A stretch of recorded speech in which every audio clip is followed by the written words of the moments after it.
Hello everyone, welcome back. I'm Nina Simon, co-founder of SheSapiens, and I have the honor today to be your podcast host.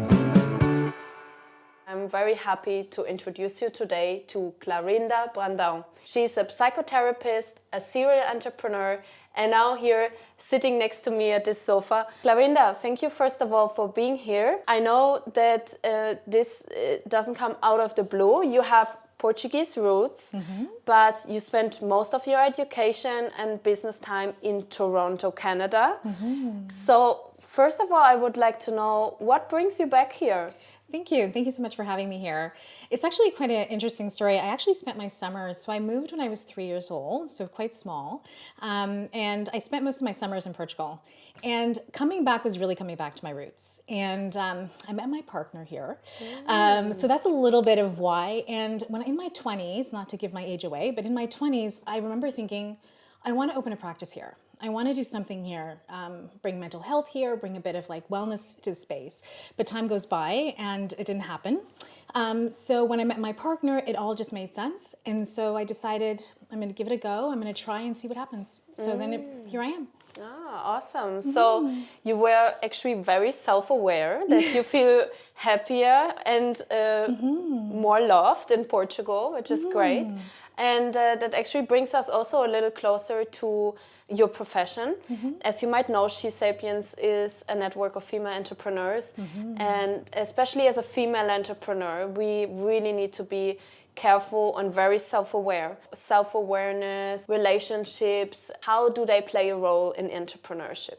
I love that question. You know, the reality is you have to find balance in those two, right? The self-awareness and the professionalism. And it's so challenging sometimes to do that. But one of the key things is exactly what you said, the self-awareness, right? So understanding, even as an entrepreneur, what are the parts that I struggle with, right? Is it people-pleasing? Is it perfectionism, right? And understanding those parts of ourselves is so important when you're entering into this world, especially as a woman. And then finding a network, a support network is huge, right? So finding that balance where you have the professionalism and you have the personal life and how you can merge them. One of the key things I find too is also the idea, if you're coming here especially, is flexibility, right? Leaving room to have flexibility in your expectations, for sure. I see. And let's say if I made the choice and I say, okay, I want to move to Portugal or to a new country. Like, what could you share was one of the best hacks, like moving abroad or moving to a different country and starting or restarting your business all over again?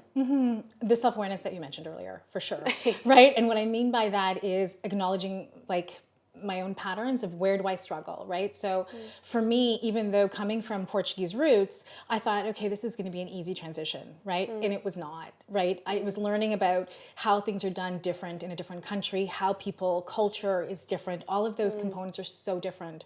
So I think it was being more patient with myself and just saying, okay, go slow. You know, it's okay that it's not going to be perfect. It's not going to go smoothly. It's going to be messy.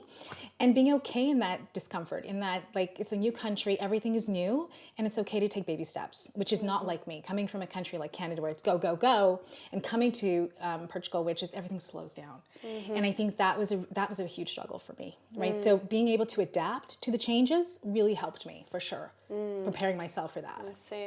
Because in the end, like entrepreneurship is also a journey of self-development, right? And I found it interesting that you called your second business here in Portugal Saúde in the City, which stands for health. So what would you say, what role does health play being a business owner? Health is so important. I think I think I want to kind of go into the whole idea of like as entrepreneurs, we're always thinking about, okay, what do we need to do next? Like how do we, you know, it's all about everybody else and our business and we forget about ourselves, we get a bit lost. So health for me looks in many ways.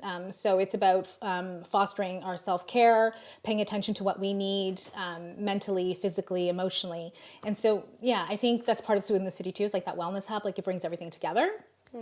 So the idea is like wellness it's important, right? To bring it together.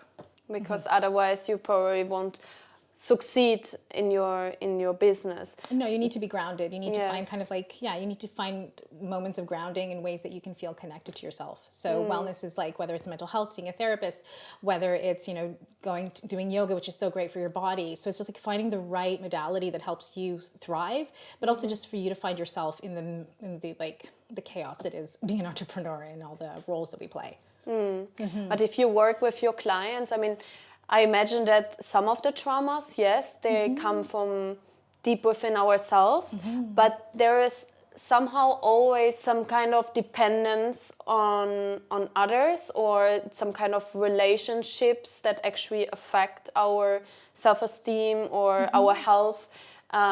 So what would you say then in terms of relationship work? Like, how important is relationship work for entrepreneurs? And how deep do you dive into these topics in your daily practice? It's interesting because I think being an entrepreneur can be very lonely, right? Even with a business partner, I've been very fortunate. I have a business partner in Toronto and here, but it can be a very lonely road. And so when working, it's about creating an environment with relationships that you have healthy boundaries with, right? Being able to say no, so not feeling guilty when you want to say no to things, but building a support network. It can be a business partner, it can be a friend, it can be a family relative, it can be an acquaintance, it can be someone in your community, a colleague, but finding that support system is huge. It can be lonely being an entrepreneur and all those pressures on top of you. So finding where you can lean on other people, it kind of goes into that thing about independence and dependence and how they both can coexist. That's the concept, right? It's that it can be independent in terms of like take leadership and do those things you need to do, but it's also the dependence and saying it's okay to lean on your colleagues or your business partner or your friends and your family, because it can feel very lonely sometimes. Yeah. And especially for women, I think that this is crucial, because we are taught like, don't be the little girl, like don't cry, be strong, and like being that strong and like integrating in this masculine hustle culture. We, especially as women, we lose such an essential part of ourselves, right? I'm not sure if you have noticed like in your work that like women are very like closed up, and they are literally being afraid to be vulnerable and to be feminine, maybe. Yeah, really, 100%. I think that's such a good point. One of the things I do notice about it too is that we're so busy focusing on our career, focusing on our family, focusing on our home life, and all these other areas that we forget ourselves, right? We kind of get lost in all that. And I think that's one of the hardest parts. So we don't spend time, like even networking, coming to a new country, it's like, oh, you want to build friendships. And I felt safest building networks with my work. And I'm like, that's not a balance, right? I can't just be working and not having a network that is only work. It has to have more to that, right? It has to be about providing that support system that's banter and fun, right? But going back to your point, if a woman is assertive, then she's aggressive, right? Like it's not like we're not allowed to be bosses almost. Like if we're a boss, it's too emotional, right? So yes, I think we do have that. Sadly, I think we do have that role. What are your own personal routines or self-care practices? I think for me is taking moments throughout my day. I think that's been really helpful. I find it really challenging to be those people that is like, okay, I'm going to have a morning routine, or I'm going to, do yoga every day. Like I wish I did that or did meditation. It's not something that I do very well at. So what I try to do is have moments throughout my day where I literally just sit and just like, okay, breathe, right? Like just calm myself down, if I've had a hard session, or I just came out of a meeting that's been really, chaotic, or I feel overwhelmed.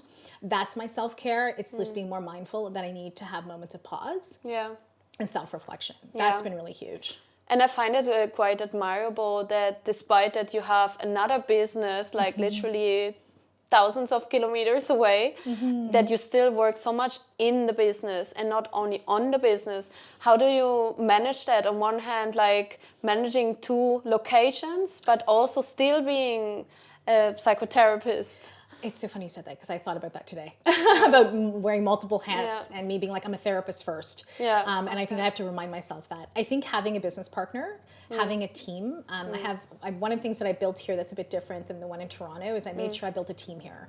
So I do have people that really support and help me, because honestly, it's very, very hard to do it alone. You can't do it all. You can't, no. Exactly. So What have you learned over the years, like how to choose the right people to work with? I think it's connection, energy, vibe. It's also about people that get you, and that kind of, like, I have someone that works with me here, and she's very much like, you got this, Clarinda. So when I'm having a hard day, like, having that positive affirmations and having those type of like banter is so helpful. Yeah. Yeah. We talked earlier about like self-awareness, and for me, self-awareness always goes hand in hand with intuition. But would you say, and I mean, you are the expert, you are the psychotherapist, would you say that sometimes our own intuition fools us, so we're like taking wrong decisions just because we feel that this is what feels right, but in reality it's just like, I don't know, a reaction of one of our traumas or something? I think both happen, right? I think when you've done some work, you can distinguish what is healthy and what is unhealthy, and what is like our intuition, that's our right gut. But I think it's like we lean towards things that are familiar, like you said, right? So like our childhood, or the way we see, the way we grew up, all of that. So we're going to lean towards things like that. But to me, it's a different feeling. Like to me, it's like I walk into a room and I can feel an energy. Right? Like I can feel people's energy. I know that sounds so strange, but I can have a client walk into a space and I'm like, oof, they've had a rough week, without them saying a word, and so it's different than that gut, than the other part of it, right? The familiar. That's how I kind of work. So when I meet somebody, it's not just, oh, this person makes me feel good, or this person makes me feel a certain way. It's like, oh, I like what happens between us, the energy between us. And maybe this is a good question to wrap our conversation up.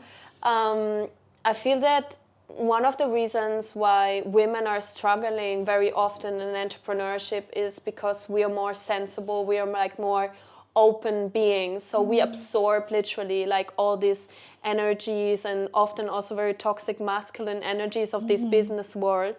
Do you have maybe like a last advice for like highly sensible women that are doing business, but they want to protect themselves a little bit better? I think it's to not look at sensitivity as a bad thing. Look at it as a strength, right? I think being able to have that is huge, right? The fact, because you have something someone else doesn't, right? If we're looking at it in this kind of viewpoint of the masculinity, I think the idea that is a strength, that is not a weakness. To be able to walk into a room and be like, whatever I feel, I own it, and that's okay. Like, I think that's huge. And then maybe just releasing with someone like you, and then someone releasing, professional. Sure. And then releasing it would be good too. Talk it through, process it. It's like you said earlier about things that sometimes feel like an instinct. Like, is that part of our history?